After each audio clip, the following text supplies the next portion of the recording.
Bueno, Dios los bendiga a todos. Mucho gusto pues aquí en estar con ustedes. Nuevamente le doy gracias a Dios por pues el privilegio que me da de poder hablar, de tocar algún tema con ustedes. Y bueno, en esta noche vamos a repasar una vivencia de Jesús que tiene que ver con la participación del Señor en un matrimonio. Eh, el Señor siempre ha tenido un plan especial para la familia. Es decir, Dios cuando se relaciona con con el ser humano, se relaciona de una forma familiar.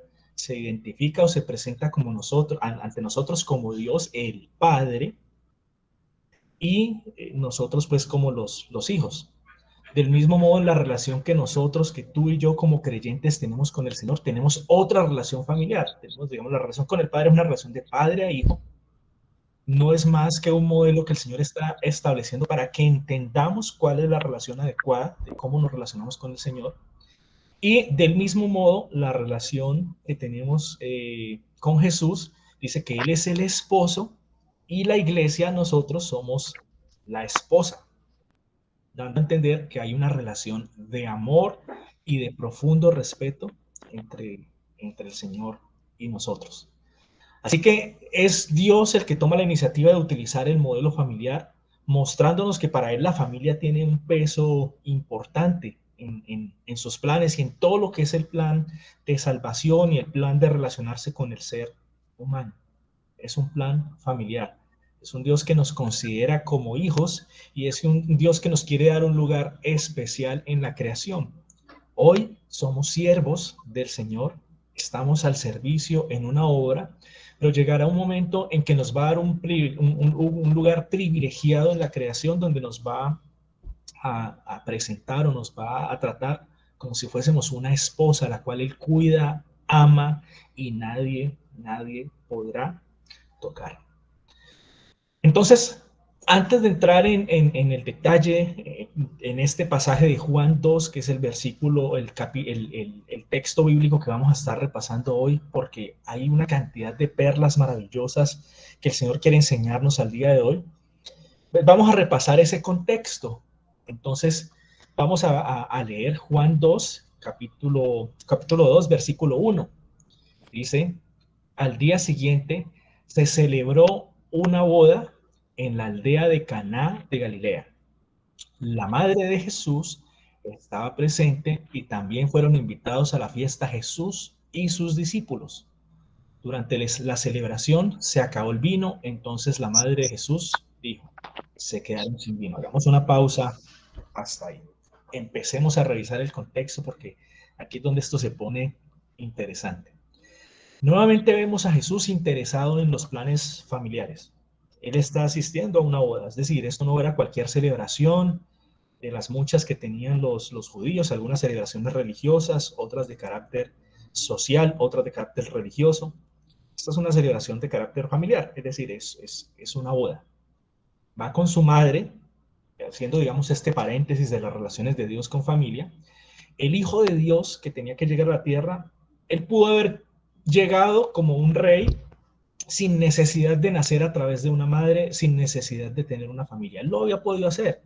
Pues él había podido venir en su estado natural de hijo de Dios y digamos, encarnarse como ser humano y vivir y hacer el ministerio que eventualmente, digamos, desarrolló aquí en la tierra. Sin embargo, no fue así. Él entró de una forma legal, por así decirlo. Nació, creció, se hizo obediente y tuvo una madre. Tuvo una familia, tuvo un padrastro, pues en este caso, porque su padre directo era Dios. Tuvo unos hermanos, tuvo una familia, tuvo primos. Acuérdense que Juan el Bautista era primo de Jesús y quizás pues era una familia numerosa. Y tuvo unos discípulos, tuvo unos amigos, unos discípulos a los que trató como si fuera su hermano mayor. Entonces ahí continuamos viendo una tendencia de Dios hacia lo que es la figura de la familia, cómo le complace esta figura para relacionarse con nosotros. Y antes de continuar leyendo Juan 2, yo quiero repasar un poquito el contexto de las bodas judías, de cómo eran, y repasarlo a la luz de algunos ritos que mantienen, digamos, las corrientes judías de hoy, sobre todo las corrientes ortodoxas.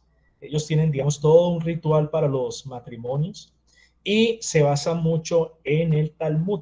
El Talmud es una de sus escrituras sagradas que para nosotros no es bíblica, no es canónica, no es inspirada por Dios, y para ellos pues recoge toda la tradición rabínica que realmente, digamos, poniéndolo todo en su contexto, es la tradición fariseica, es decir, todas esas enseñanzas, rituales, leyes y normas de los fariseos, aquellas normas que Jesús tanto criticó y condenó porque eran contrarias a la voluntad de Dios, porque Dios no las impuso, porque imponían cargas para la familia, porque no protegían a la familia, no protegían a la mujer, sino que protegían otro tipo de intereses.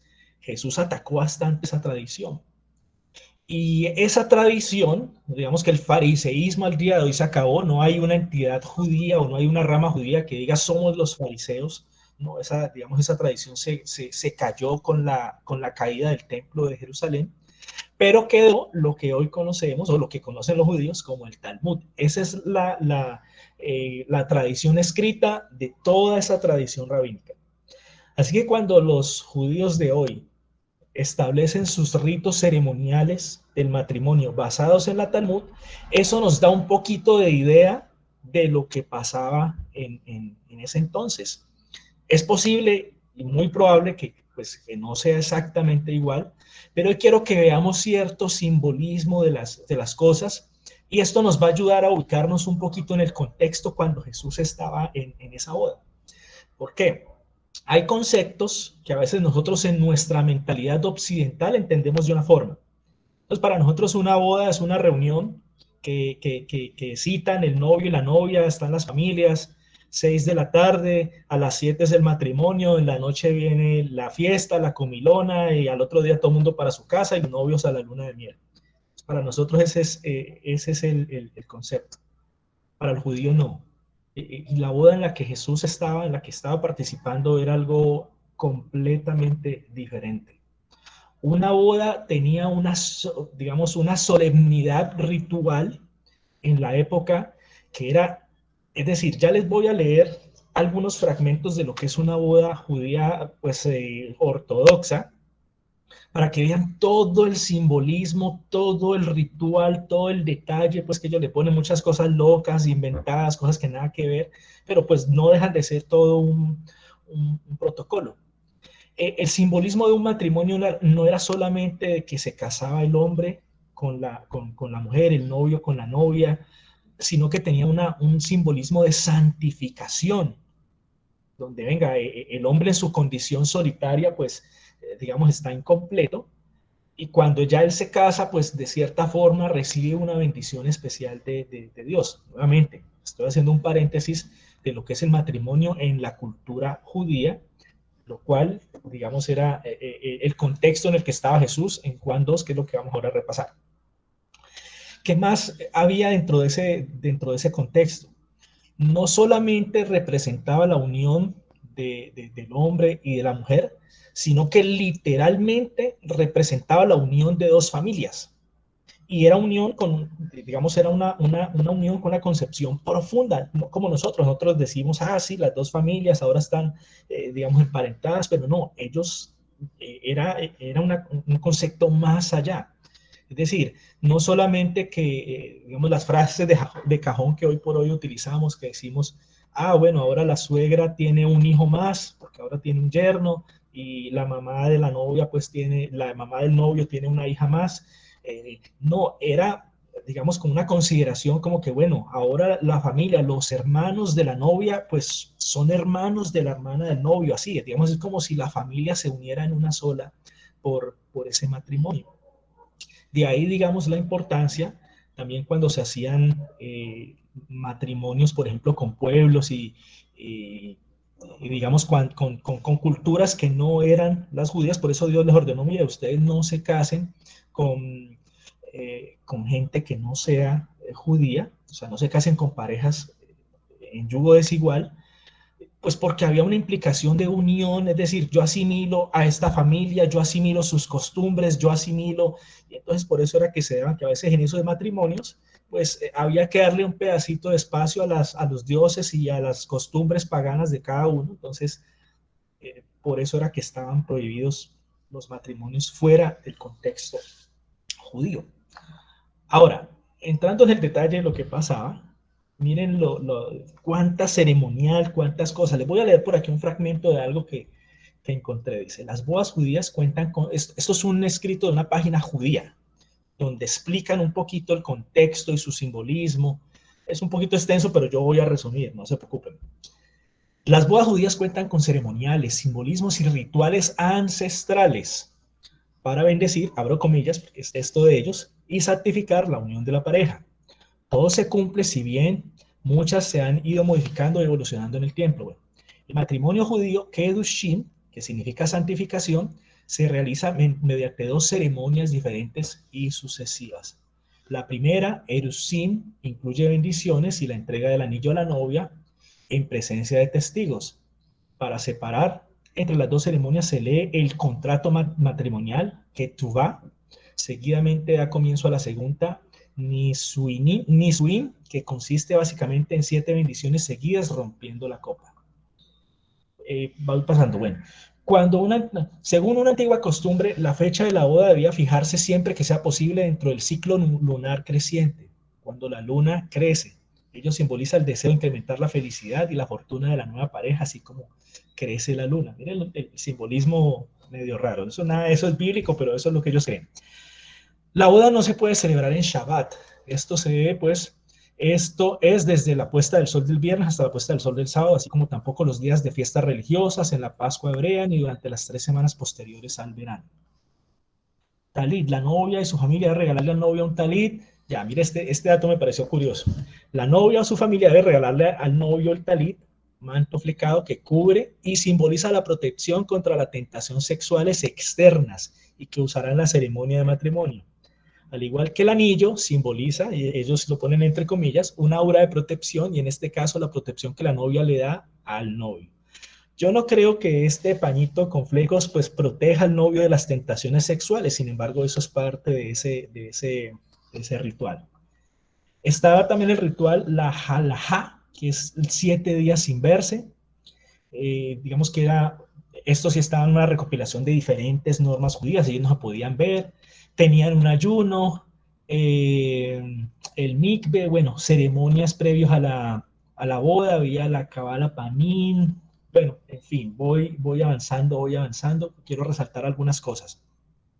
Algo que visualmente distingue una boda judía es que se realizaba bajo una conopia matrimonial, jupa, sujeta a 4 palos,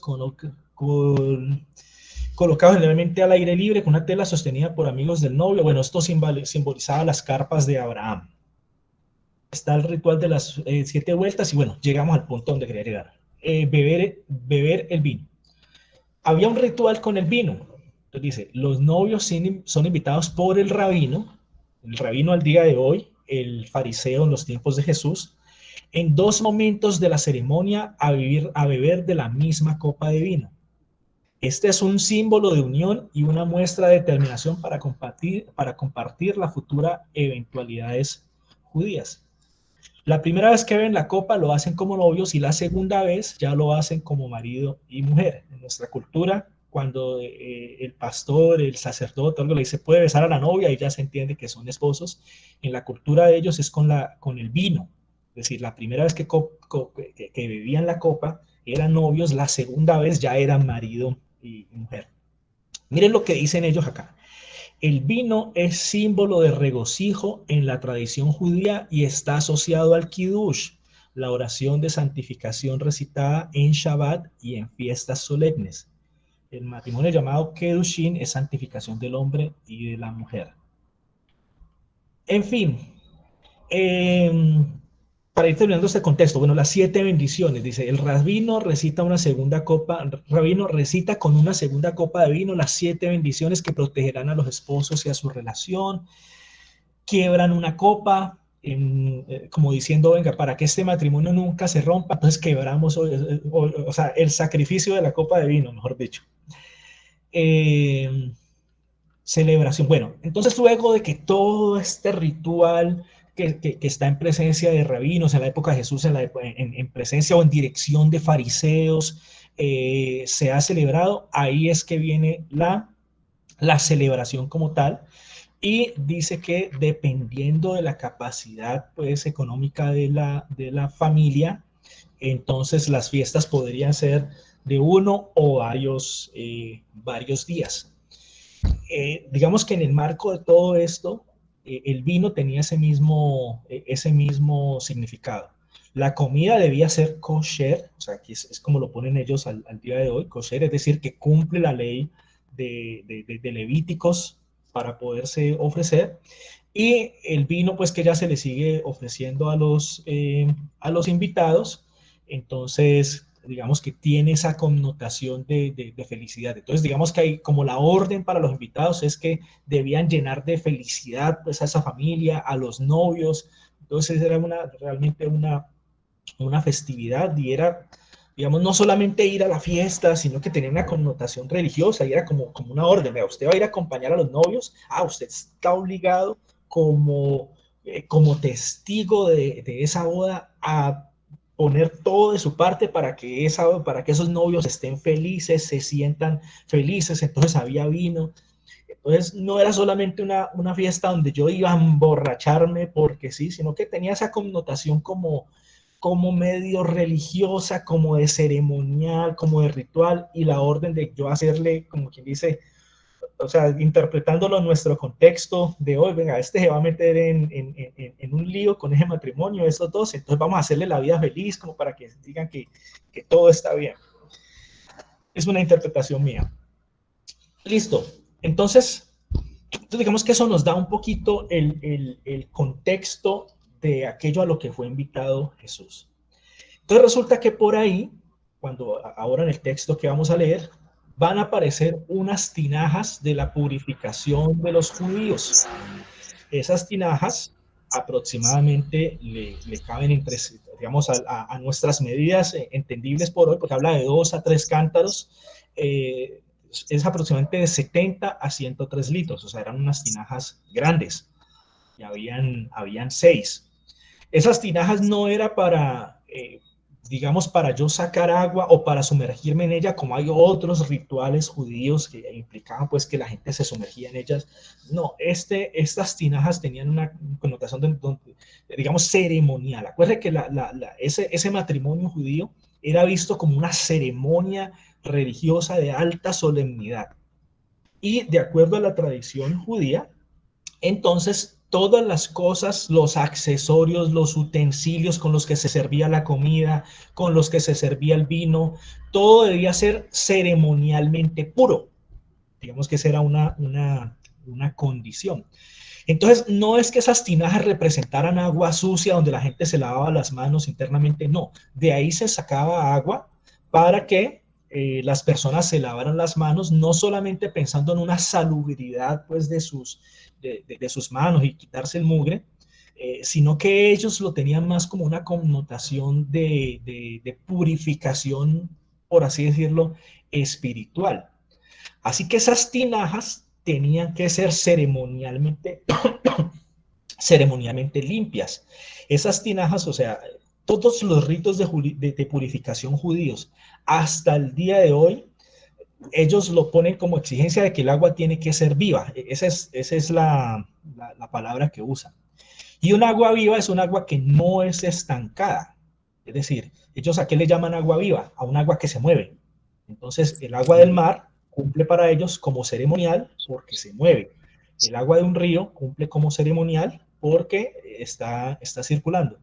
Un agua estancada en un sitio no cumple como agua ceremonial porque se supone que es un agua estancada. Entonces ahí es donde en esa tradición judía que, pues lo repito, no es de la ley judía, no, eso no se los entregó Dios no les dijo nada de esto, ellos se los inventaron en su legislación, pero en esa legislación esa agua, pues que estaban esas tinajas que no podía circular, para ser ceremonialmente impura, tenían un rito de que eso no podía caerle una sola gota de vino. O sea, esa agua tenía que ser absolutamente limpia, pura, un agua, digamos, como purificada, eh, con su procedimiento pues de verificación por parte de un rabino. Entonces esos elementos, esas tinajas pues que en algún momento pues Jesús llenó, eran algo pues muy limpio, ¿no? Pues para que lo entendamos. Pero para ellos tenían esa connotación. Entonces ahora sí que ya tenemos este contexto de lo que pasaba con las bodas y toda esta maraña de rituales y de cosas. Ahora sí vamos a lo que nos interesa a nosotros, que es la palabra de Dios, la que sí proviene del Señor. Volvamos a leer entonces Juan 2, desde el 1. Dice, al día siguiente se celebró una boda en la aldea de Caná de Galilea. Galilea era la región donde vivía Jesús, o sea que esta era una familia allegada a María, la mamá de Jesús, a Jesús, porque invitaron a Jesús. Dice, la madre de Jesús estaba presente.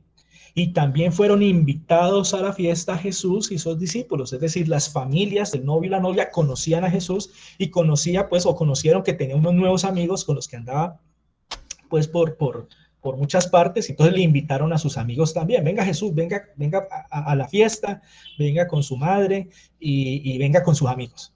Algo así pasó. Dice, durante la celebración se acabó el vino. Entonces la madre de Jesús dijo, se quedaron sin vino. Si entendimos ya el contexto de la fiesta judía, se van a dar cuenta lo grave que, o sea, la gravedad que significaba que en una boda se acabara el vino. El vino era parte del ritual, el vino era parte de esa connotación de alegría que se le debía dar al novio, a la novia. Era parte también, tenía en esa cultura, tenía un simbolismo de santidad, porque ellos lo mezclaban pues con el tema de la oración del Shabbat y bueno, mejor dicho, esa era una cosa loca lo que representaba el vino. No era como a las fiestas de nosotros, pues que es que no hay cervecita, qué aburrido. No, era un tema grave, realmente grave. De tal manera que María, en 4 dice, apreciamos, bueno, de tal manera que Jesús, perdón, María, perdón, en el 3 le dice, Jesús, se acabó el vino. O sea, ven esa situación grave. Ella le está diciendo, Señor, Jesús, o sea, ¿qué va a pasar aquí? O sea, esta boda, ¿qué? O sea, se les acabó el vino y entonces miren la respuesta de Jesús. Apreciada mujer, ese no es nuestro problema. Porque Jesús responde así, no es porque él quiera ser, digamos, despectivo con la mamá. No es que él le quiera faltar al respeto. Lo que pasa es que él sabe que ese simbolismo del vino no obedece a las normas y leyes que envió Dios, sino que es la tradición judía. Lo que pasa es que estaba muy concentrada en el corazón de la gente. Y Jesús dice, ese no es nuestro problema. Se les acabó el vino. Dice, mujer, todavía no ha llegado mi momento. Pero miren lo que pasa en el 5. Dice, sin embargo, o sea, como quien dice, la madre de Jesús insistió. Sin embargo, su madre le dijo a los sirvientes, hagan lo que él les diga. En el 6 dice, cerca de allí habían 6 tinajas de piedra que se usaban para el lavado ceremonial de los judíos. Cada tinaja tenía una capacidad de entre 75 y 113 litros. Jesús les dijo a los sirvientes, llenen las tinajas con agua. Una vez que las tinajas estuvieron llenas, les dijo, ahora saquen un poco y llévenselo al maestro de ceremonias. Así que los sirvientes siguieron sus indicaciones. Miren todo lo que acaba de pasar aquí. Porque cuando ya entendemos el contexto es maravilloso entender lo que pasó con Jesús. Primero, vamos a ver la relación entre madre e hijo. Jesús era sujeto a su madre. La Biblia es clara en que Jesús obedecía a su mamá. Sin embargo, en este contexto, Jesús ya es mayor de edad. Cuando él dice todavía no ha llegado mi momento, es porque había un momento especial en el que pues, él iba a ser ungido para comenzar su ministerio y a partir de ese momento, digamos, él empezaba a hacer todo lo que seguramente en algún momento le contó a su madre. Seguramente él muchas veces le dijo, mamá, yo en algún momento voy a tener este propósito, yo vine a esto, yo vine a lo otro, así que le dice, mire, todavía no ha llegado mi momento, es decir, hay un tema que ya habían tratado antes. Pero miren lo que hace María. Enfóquense en ustedes las que son mujeres un momento como madres. Digamos también los que son varones como padres. Uno en cierta forma tiene un nivel de autoridad sobre sus hijos. Pero es que María sabe que él no es cualquier hijo. Es el Señor, el Rey de Reyes, el Rey del universo, y ella es la mamá. O sea que ella tiene cierto respeto. O sea, sabe que es la mamá y que él es sujeto, pero también sabe que él es el Hijo de Dios. Y sabe que él es inmensamente superior a ella y tiene un nivel de respeto. Digamos que no es fácil esa relación, pero aquí me muestra que ella, como quien dice, mamá es mamá, ella lo conoce perfectamente. Porque le dice a los sirvientes, dice, sin embargo, su madre le dijo a los sirvientes, hagan lo que él les diga. Ella tenía muy claro que la relación más adecuada que nosotros podemos tener con Dios es la obediencia. Como quien dice, ella dice, le dijo a los sirvientes, vea, ahí está Jesús. Lo que él les diga, obedezcan. Ella sabía que si ellos obedecían, algo iba a pasar. O sea que cuando tú y yo obedecemos a Dios, las cosas no quedan igual. Eso lo tenía claro ella. Que si hay obediencia en una vida, si tú y yo obedecemos a Jesús, algo pasa, algo hace Él. Muy seguramente había visto cómo la mano de Dios se movía a través de la obediencia, de hacer. Eso quiere decir que ya muchas veces tuvo que haber hecho caso a cosas que Él diga, que Él hubiera dicho. Por ejemplo, no sé, eh, llegó alguna visita y él dijo, venga, es mejor que no atendamos a esta persona. Estoy colocando un ejemplo. Y en el hecho de hacerle caso a lo que él dijera, siempre había garantía de que todo salía bien. O sea que ella como madre le conocía ese detalle y le dice a los muchachos, hagan todo lo que él les diga. En el 6, la Biblia nos pone en este contexto. Cerca de allí habían 6 tinajas de piedra que se usaban para el lavado ceremonial. Listo, pasemos. Jesús les dijo a los sirvientes, llenen las tinajas con agua. Una vez que las tinajas estuvieron llenas, les dijo, ahora saquen un poco y llévenselo al maestro de ceremonias. Así que los sirvientes siguieron sus indicaciones. Aquí hacemos un alto porque uno podría decir, venga, esta es una orden que de acuerdo a la lógica humana no es coherente. O sea, ¿cómo así que a mí me dicen llene con agua unas tinajas que son sagradas, pues que, que, que no se deberían tocar por todo ese ritual de los judíos? Llénelas con agua y ahora vaya y lléveselas al maestro de ceremonia, siendo que eso no es para llevárselo a nadie, sino que eso es un agua que con un recipiente aparte se les servía, pues se les servía en la entrada a las personas, se les servía para que hubiera una purificación, y entonces Jesús está dando una orden loca. Pero miren qué pasó. Estas personas no vacilaron en hacer caso. Dice, así que los sirvientes siguieron sus indicaciones. ¿Por qué creen ustedes que de una forma tan fácil obedecieron una orden tan loca, o sea, una cosa que no tenía lógica? O sea, ¿qué creen ustedes que por qué obedecieron a Jesús? Jesús en ese entonces no era conocido. Como no había empezado su ministerio, no se conocían los milagros que él hacía.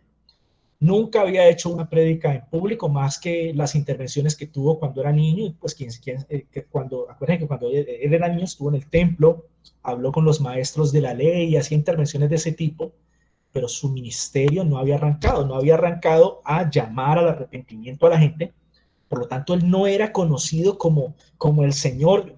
Es decir, si eso fuese al final del ministerio, uno entiende, bueno, los sirvientes ya han visto que Jesús multiplica panes, que habla, que interpreta las escrituras, que habla con autoridad, pues hagámosle caso. Pero ahí no. Y es alguien que ellos, pues quizás identifican y está dando una orden loca. Entonces, ¿por qué obedecieron? ¿Por qué obedecieron? La respuesta es porque eran sirvientes. Ellos ya tenían un corazón de obediencia. O sea, aquí muy claramente la Biblia dice, eran sirvientes. O sea, esto no se lo dijo al maestro de ceremonias. Si Jesús le dice esa orden al maestro de ceremonias, seguro que aquí no hubiera habido milagro.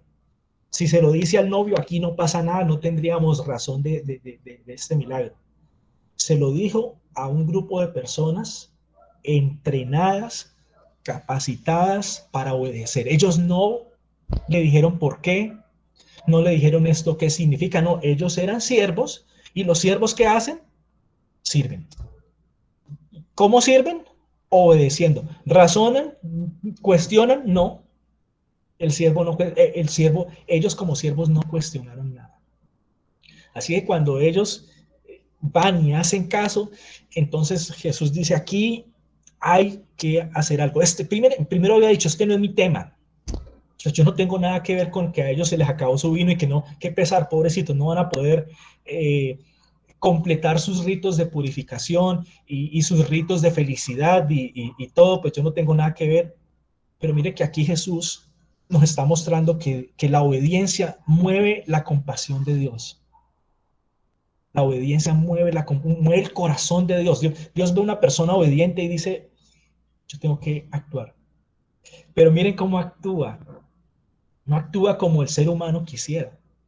O sea, él no le dijo los cántaros donde se llevaba el vino en la época eran otros cántaros de cuero, ni siquiera los tarros de madera. Él pudo haberle dicho, venga, llenemos los tarros pues donde se debe estar el vino, llenémoslos con agua y yo convierto eso y no hay no. Llenó unos elementos de una tradición que no podían tener una gota de alcohol, una gota de vino, porque si tenían una gota de vino eran ceremonialmente impuros para los fariseos. Así que Jesús en total contravía de esa tradición y de esas ideas y de esas normas locas, dice, no, ¿saben qué? Lléneme esas tinajas. Y no solamente va a tener una gota de vino, va a estar lleno de litros y litros de vino. Entonces, de acuerdo a la interpretación de la época, pues Jesús profanó la ley de los fariseos. Imagínense los sirvientes tener que, digamos, obedecer esa... Es decir, listo, ya pasó el milagro, ahora sigue el tema de obediencia. Yo tengo que ir a servir un vino que está en las tinajas de la purificación, Dios mío, donde se dé cuenta el fariseo de la fiesta, mejor dicho, aquí nos apedrean inmediatamente. Pero el servicio siguió. Dice en el 9, cuando el maestro de ceremonias probó el agua que ahora era vino, sin saber de dónde provenía, o sea, de esas tinajas, aunque por supuesto los sirvientes sí lo sabían, mandó a llamar al novio.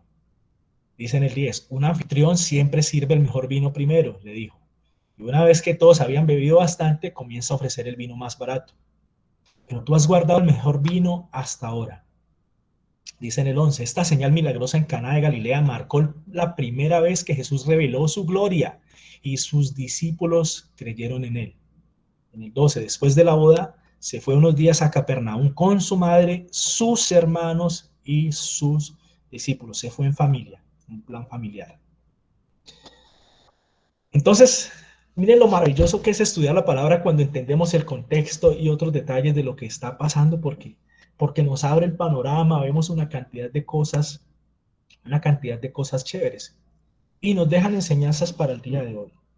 Pues número uno, la relación adecuada con Dios sin duda es la relación de un siervo, una persona que está dispuesto a obedecer a Jesús, aunque a veces las órdenes, las instrucciones, lo que pone en nuestro corazón no parezca coherente.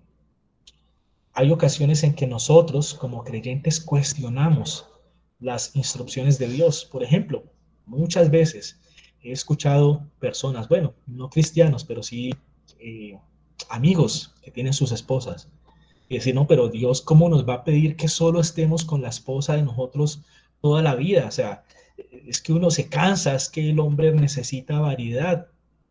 Y Dios dice, no, Señor, te di una esposa y tú debes serle fiel a tu esposa.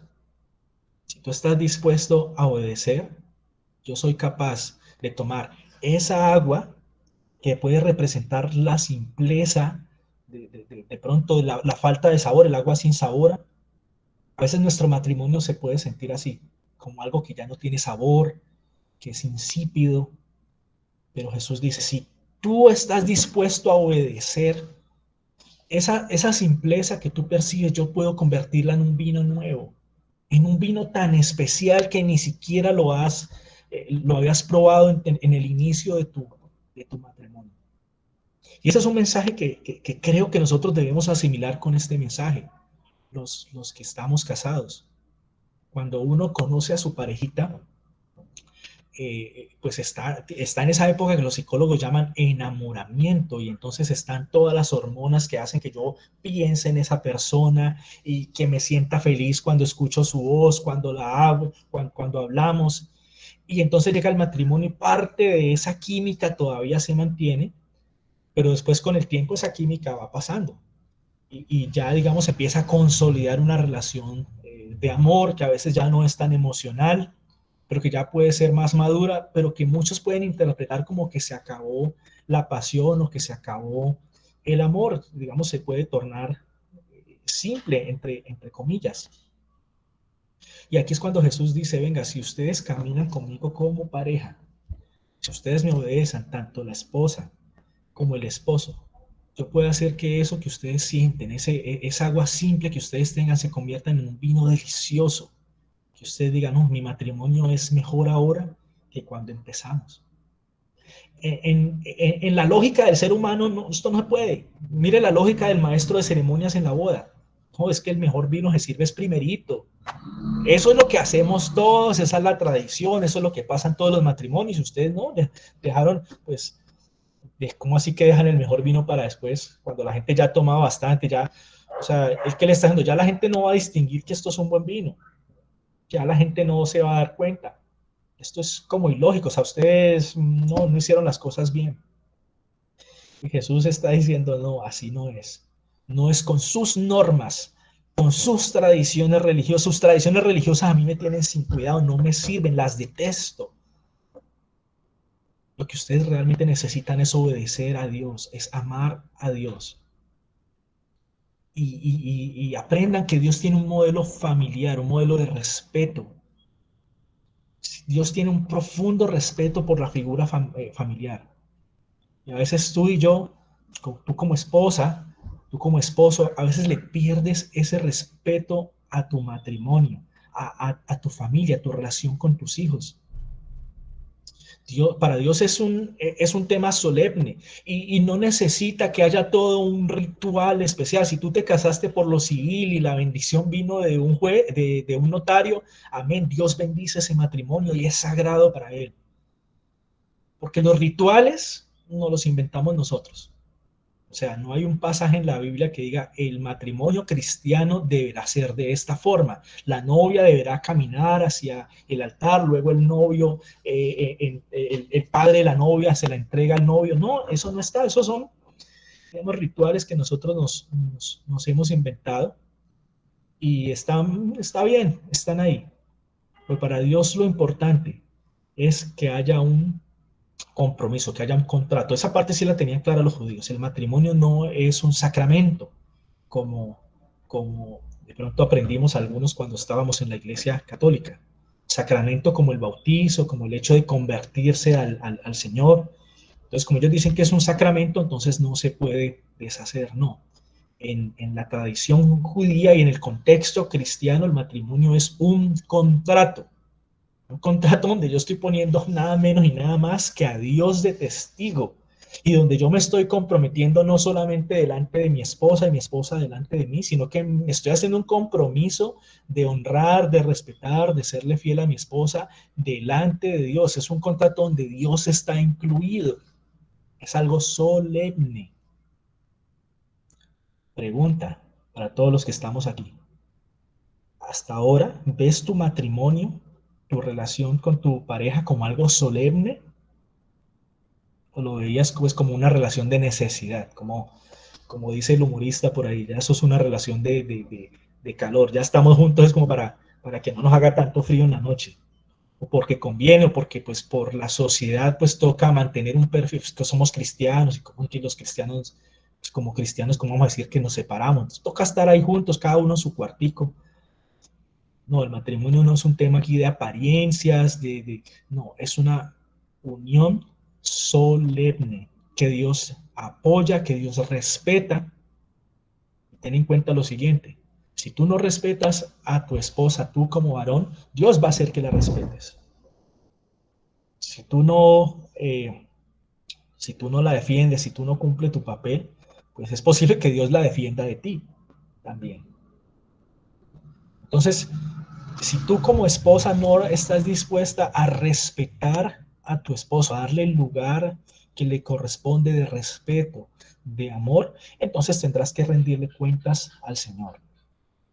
No es una relación de sumisión. A veces, no sé por qué hay un término que en el medio judío se coló, y es que la mujer debe estar sometida al hombre. No, en ninguna parte de la Biblia dice que la mujer se someta al hombre. La mujer debe estar sujeta, que es diferente. Y la sujeción implica protección.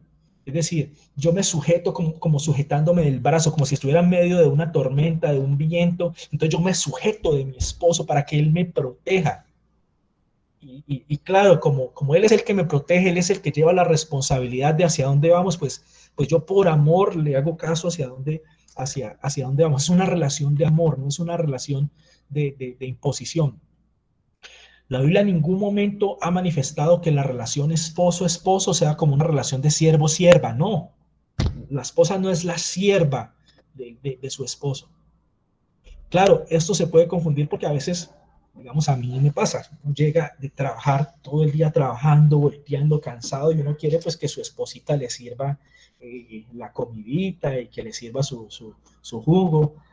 Y yo lo confieso, muchas veces mi esposa está cansada también, ella no está volteando en la calle, pero ha estado aquí en la casa y trabajando y ya quiere descansar, y llegué yo y no quiere ser, mejor dicho, vea, acá en la cocina está su comida, y a mí a veces cuando estoy muy cansado eso me da como piedra, y entonces ella a veces me dice, es que yo no soy la sirvienta, amor, es que no es cuestión de sirvienta, es que cada uno tiene su rol, pero no, ella tiene la razón, o sea, ella no es mi sirvienta, ella no fue la esposa que Dios me dio para que me sirva, no, somos una parejita que se complementa. Y si en ocasiones ella está cansada para pararse a servirme, pues yo tengo que estar en la obligación de entenderla también. Ahí también lo importante es que haya esa, esa comunicación. Y algo importante es que en todo momento le demos el carácter al matrimonio, el carácter que es, el carácter de algo sagrado, de algo solemne. La relación con nuestros hijos, igual, es una relación solemne. La Biblia nos dice, pues, nuestros hijos deben obedecernos, pero nos da instrucciones, venga, padres, no hagan que sus hijos pues entren en ira, como quien dice, ustedes no pueden hacer lo que ustedes quieran con sus hijos. Nosotros tenemos una obligación de formarlos, de guiarlos, y tenemos un compromiso delante del Señor, ¿no? Con respecto a ellos.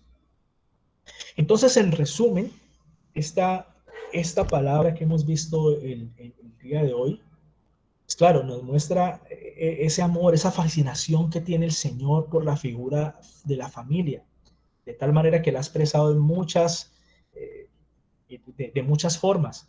La relación que Él quiere que tengamos con Él, pues la expresa como la relación de un padre a un hijo. Obviamente, nos ha enseñado la connotación de siervos para que aprendamos a ser como los siervos de esta boda, obedientes.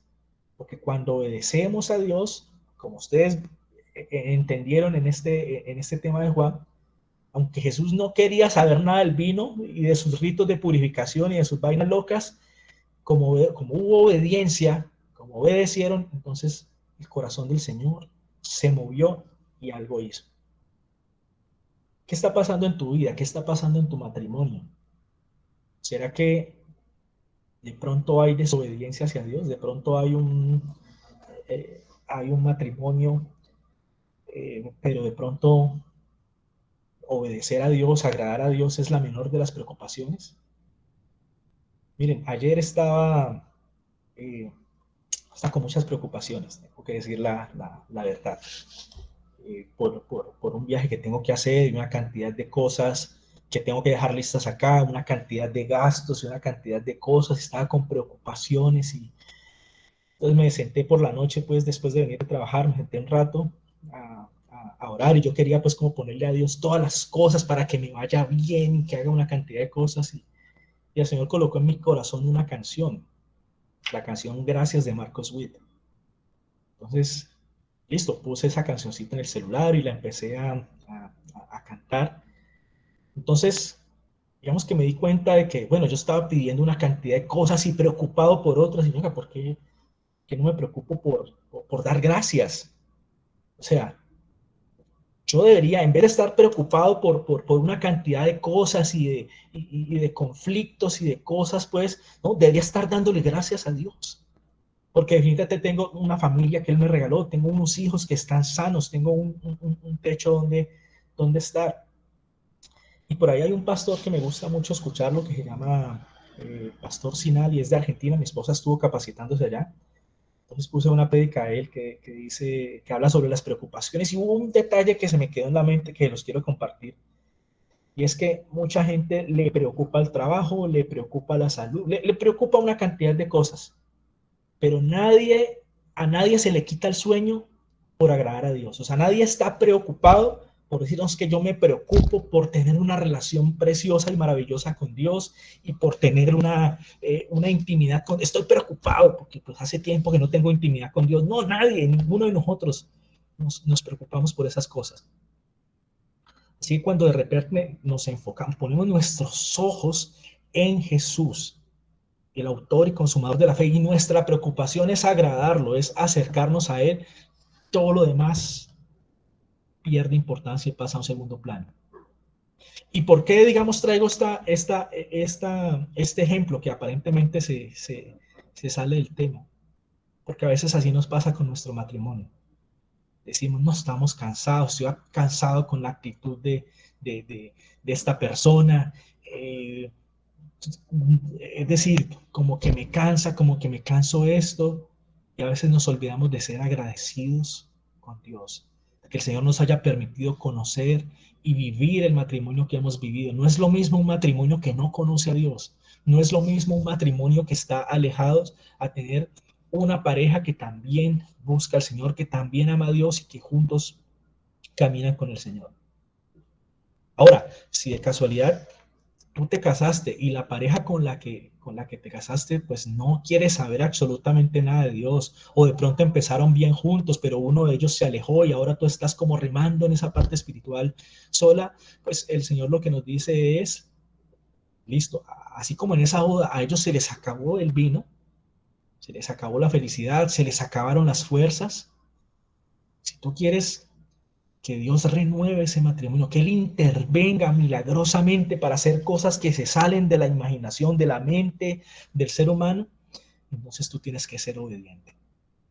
Claro, a veces no es fácil que la mujer sea sujeta y obediente a un haragán, a un tipo infiel, a un tipo que la maltrata,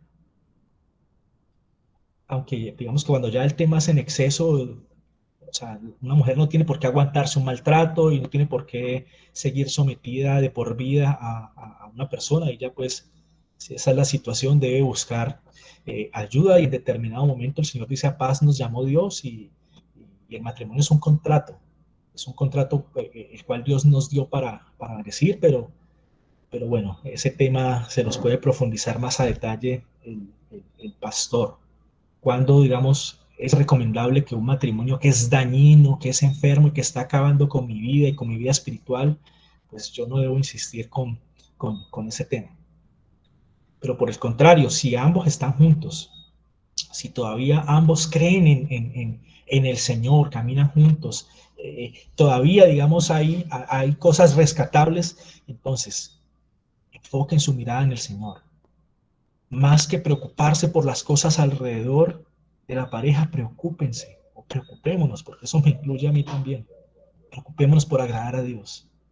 Miren, cuando uno realmente cumple lo que dice la Biblia, más buscar primeramente el reino de Dios y su justicia, todas las demás cosas serán añadidas, implica que yo descanso. O sea, el pastor en la prédica del fin de semana explicaba que algunas de las enfermedades modernas de esta época tienen que ver con el estrés, la ansiedad, y eso está muy relacionado a estar amarrado a preocupaciones y a una cantidad de cosas. Miren, en el ejemplo que les conté ahora de la experiencia que tuve ayer, pues escuchando esta canción, dándole gracias al Señor, escuchándome esta prédica de este pastor, yo pude descansar. Yo puedo decir, sí, Señor, mira, yo realmente estaba preocupado por cosas que no valían la pena, todo está en tus manos, sea para bien, sea para mal, y puede descansar. Pero cuando tú y yo no nos enfocamos en el Señor, sino que seguimos mirando las cosas de abajo, nos soltamos y nos enfermamos. Y el estrés es una enfermedad que mata, o sea, afecta, eh, trae unas consecuencias en la presión y, en fin, hay estudios pues que relacionan que el estrés puede causar hipertensión arterial. Hay discusiones en el tema. Y eso trae unos problemas y la hipertensión arterial es un problema silencioso y bueno, no vamos a entrar en ese detalle. Pero en últimas, mis queridos hermanos, en esta noche el mensaje que yo quiero que quede en sus corazones es que la obediencia mueve el corazón de Dios.